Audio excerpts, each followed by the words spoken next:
प्रिय सज्जनों, एक बात सुनो, जो भी बल, पद, विद्या, कृपा, बुद्धि, रूप, यौवन, ज्ञान, विचार आपको प्राप्त हुआ है, उसे भगवान का प्रसाद मान करके सदुपयोग में लाना चाहिए। जो व्यक्ति बल, बुद्धि, विद्या, धन, रूप, ऐश्वर्य पाकर राष्ट्र के हित के लिए जीता है, उसकी वह विद्या दिन दूनी रात चौगुनी बढ़ जाती है।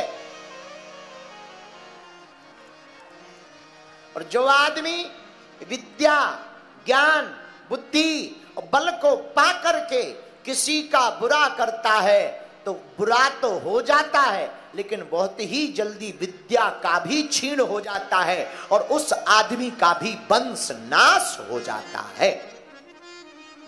इसलिए भगवान की कृपा से प्राप्त की हुई कला, चाहे गाते हो, गायन हो, चाहे कला हो या कोई सिद्धि प्राप्त हो, वही मनुष्य महान हो सकता है जो प्रभु के द्वारा प्राप्त हुई शक्तियों का सदुपयोग करेगा, वो दुनिया में महान होकर के जाएगा।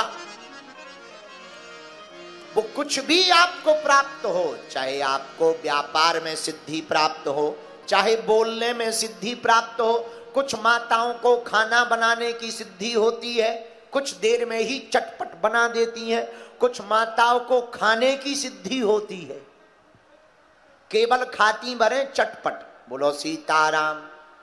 कुछ लोगों को बोलने की सिद्धि होती है, बढ़िया बोलते हैं। कुछ लोगों को गाने की सिद्धि होती है, जैसे हमारे निक्कू पाजी बढ़िया गाते हैं, क्या गजब का गाते हैं। कुछ लोगों को गाने की सिद्धि होती है, कुछ लोगों को खाने की सिद्धि होती है, कुछ लोगों को पकाने की सिद्धि होती है और कुछ लोगों को भगाने की सिद्धि होती है। भूत भगाने की भी तो सिद्धि होती है।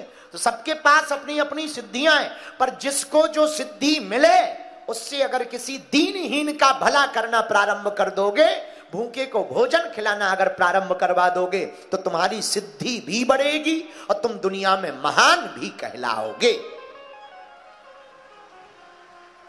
बोलो सीताराम। लेकिन एक बड़ी गड़बड़ बात है, पूछो क्या?